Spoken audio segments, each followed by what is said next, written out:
Dalili ya pili, uwezo alionao, aidha wa kike ama wa kiume. Ana uwezo gani? Hasa uwezo nini sasa? Uwezo wa kuvumilia jambo, uwezo wa maamuzi sahihi, uwezo wa kujisimamia akiwa peke yake, uwezo wa kurejeshwa, uwezo na ukomavu wa akili ama fikira. Ana uwezo gani yule mtu? Mimi nawaambia, yani usiolewe na litoto tu. Yani afu na wewe binti umetulia, litoto tu yani halijui kwa nini linaoa. Yani ndio limekukumbia na hivi binti wa watu sasa, amenitendea mema. Wewe hajatenda mema hapo, kaombe. Haya. Lazima hivi kweli. Hivi hapana bwana. Hapana bwana.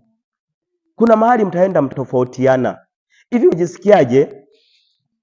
Anyway nisiseme hii kwa sababu nikisema hii. Haya bwana.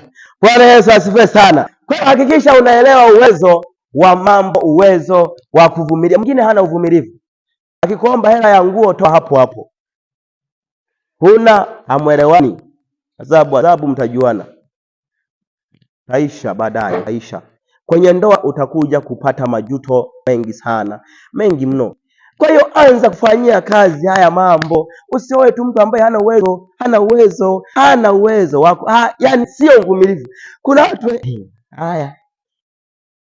Kwa hiyo ni dalili namba 2 ya kwamba anaweza kukufaa. Kama basi ana uwezo mzuri wa kufanya maamuzi sahihi kwenye changamoto fulani, basi fanya hivyo, fanya maamuzi hata kama unaomba Mungu, lakini pia kuna mambo ya kutumia akili. Paulo anasema nitaomba kwa akili na kwa roho. Kwa lazima na akili na yeye ifanye kazi, sio tu kwa sababu ameshaona maono, ameshaenda kwa mchungaji, mimi nitafanyaje sasa? Basi tayari kaenda kwa mchungaji, mimi nitafanyaje sasa? Kwa utafanyaje sasa? Inakuaje sasa?